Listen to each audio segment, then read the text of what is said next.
김민석 재혼식에 3,000명이 참석을 했다. 재혼 결혼식 하는데 3,000명이 참석을 했다고 하네요. 장롱석 속에 억대 돈다발은 그러면 뭐 어떻게 된 거냐? 워낙 내일하고 모레 이 인사청문회를 하죠. 김민석 인사청문회를 하는데 워낙 많은 잡동사니 같은 것들이 쏟아져 있어가지고 아마 제 이 정치부 취재 경험으로 인하면은 김민석 제대로 뭐 답변하거나 자료 제출 안 할 겁니다. 자료 해명 안 할 겁니다. 그냥 두리뭉실 이틀만 버티면은 국무총리다. 인준 투표하지만은 뭐 자기 편이 190명이 넘으니까는. 그리고 제가 처음에 전해드렸다시피 이재명이 오늘 장관 내정자들을 발표를 했죠. 이 발표를 한 것은 김민석을 그대로 밀어붙이겠다는 이야기입니다. 왜냐하면은 장관이 내정자가 돼서 이 청문회 받고 청문회를 하고 하려면은 인사청문회 하려고 하려면은 국무총리가 제청을 해야 됩니다. 국무총리가 제청권을 행사해서 해야 되기 때문에 국무총리가 있어야 됩니다. 물론 지금 또 이주호를 활용을 해서 형식적으로 뭐 제청을 하라고 할 수도 있겠지만 그러면은 모양새가 좋지 않죠. 첫 번째 내각이니까. 그래서 그전에는 김민석을 앉히고 나서 제청권을 행사해서 장관들을 차례로 이제 하려고 했었는데 지금 그 시간이 자꾸 가니까 일단 장관을 해놓고 그럼 김민석이 제청권을 행사해야 되니까 김민석 무조건 임명을 할 겁니다.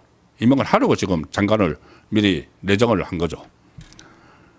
그게 이제 과연 또 역풍을 엄청나게 받을 수도 있는 상황인데 어쨌든 지금 이재명은 밀어붙이려고 하는 것이죠. 이 상황에서 여러 가지 논란들이 있지만은 그 중에 이것은 현직 정치인들 특히 김민석이라고 하면은 본인이 뭐 그전에 뭐 진보 하면서 마치 청렴하고 깨끗한 척 포장을 해온 인물인데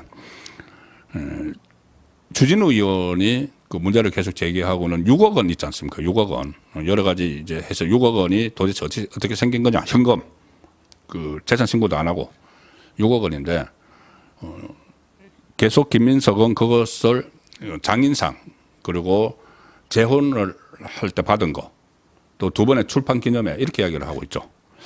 그런데 지금 언론 보도에 의하면은 그때 저 서정욱의 법대로에서도 한번 말씀을 들었습니다. 김민석이 재산 정책 의혹에 대해서 경조사 출판 기념회를 통해 증거한 것이라고 했는데 재혼을 할 때 당시 SNS에 김민석이 글을 올리는데 축의금을 사양한다 이렇게 썼습니다. 축의금을 사양한다. 그런데 축의금을 포함해서 6억 원을 모았다. 이야기를 또 앞뒤가 안 맞는 말을 하는 거죠.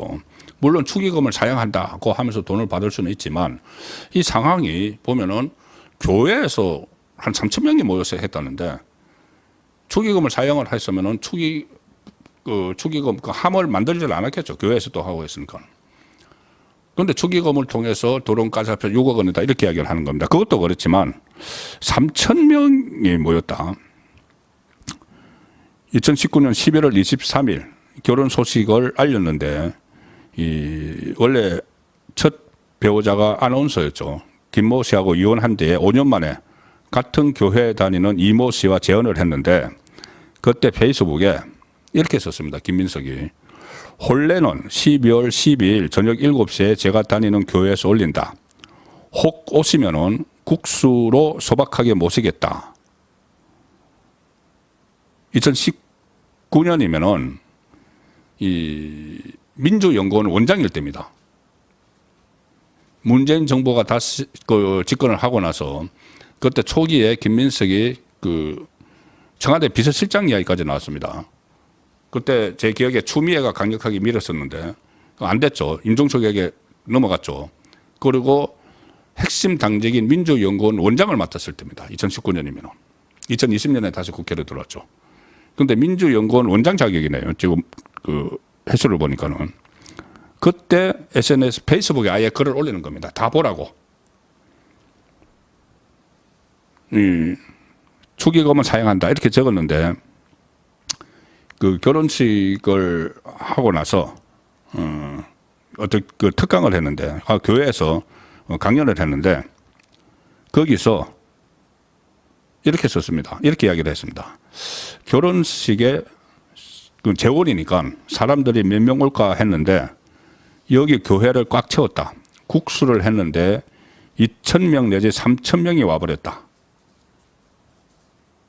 이렇게 이야기를 했습니다. 2,000명 내지 3,000명이 와버렸다.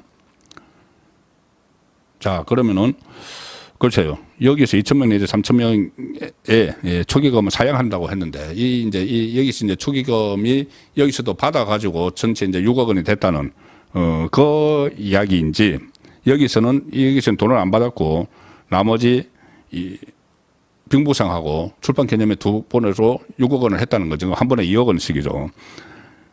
이러나 저러나 지금 해명이 안 되는 겁니다. 해명이 되지 않는 것이고 결국은 이 의혹만 남기는 거죠. 의혹만 계속 남기고 이게 만약에 국무총리가 되더라도 고소 고발이 들어가 있습니다. 고소 고발이 들어가 있기 때문에 이 검찰에서는 이미 형사부에 배당을 했죠. 김민석에 대한 그 수사를 하는 부서를 배당을 했습니다. 그리고 경찰에도 그 서울경찰청 반부패 그 수사대에 배당한 것이 있습니다. 김민석 후보자 배우자가 운영하던 제과점이 대형 교회 빵을 공급했다는 특혜 의혹 이런 것도 또 고발이 됐네요. 그래서 이제 내일 모레 김민석 버틸 겁니다. 이틀만 버티자. 이틀만 버티면은 국무총리다. 자, 그러면은 국민들을 다 잊어버리겠지. 뭐 그리고 정권 초반이니까는 그냥 강하게 밀어붙이면 돼.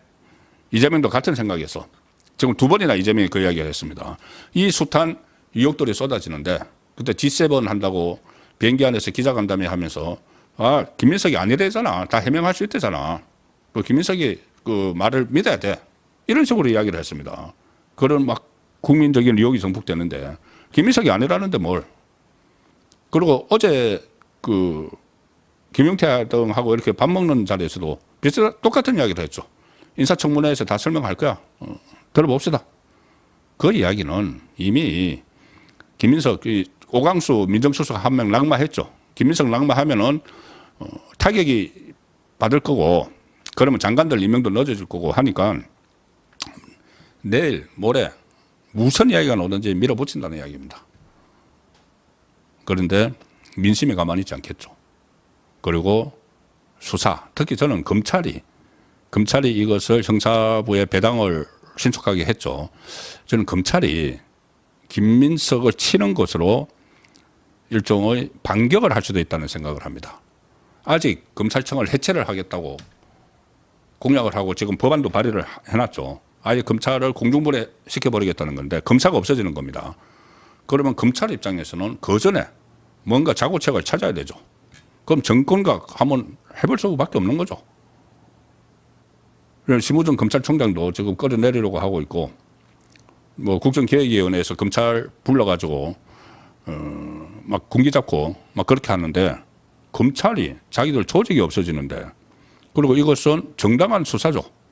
고소고발이 들어갔고 그 전에도 비슷한 수법으로 이 건 말고 그 2008년에 채무 형식으로 해서 돈을 받아가지고 불법 정치 자금을 받아서 유죄 판결을 받은 적이 있죠. 그런데 이번에 비슷한 패턴이 또 있었죠. 그럼 당연히 고발까지 들어왔으니까 수사를 해야 됩니다. 그래서 그 국민의힘에서 이야기하다시피 인사청문회 대상이 아니고 수사 대상이다. 그것이 또 현실화될 수도 있고 어쨌든 그런 것들이 이제 다 모이게 되면은 이재명 정권은 상당히 급속하게 힘이 빠질 수밖에 없습니다. 이 정권의 힘이 빠지라고 제가 축원하는 것은 아니지만은 워낙 무도하게 이렇게 정권을 잡았고 5개 재판을 받고 있는 상태에서 정권을 잡았고 불안한 출발을 했고 그것을 만회하기 위해서 여러 가지 나라를 흔드는 그런 시도들이 나오고 있기 때문에 처음 말씀드렸다시피 정치보복, 내란특검법 이런 것을 비롯해서 또 헌법 84조를 둘러싼 혼란 그리고 국가 정체성을 흔드는 이런 오늘 내각 인선 법안들 이런 문제들이 있기 때문에 원래 안고 있던 그 사법 리스크가 완전히 묻히면 안 된다. 정의는 그대로 살아있고 그대로 가야 되고 법대로 절차가 진행돼야 된다는 차원에서 말씀을 드립니다. 그렇게 되지 않고 정말 어떻게 보면은 비정상적으로 이렇게 사법 위기를 법망을 빠져나와서 집권을 한 상황이 됐기 때문에 바로 잡을 게 있으면 바로 잡아야 된다는 측면에서 제가 계속 말씀을 드리고, 또 특히 오늘 내각 인선을 하는 것을 보면은 사실상 좌파 내각을 만들려고 작정한 것 아닌가 그런 생각도 들어서 오늘 거기에 초점을 쳐서 말씀을 드렸습니다.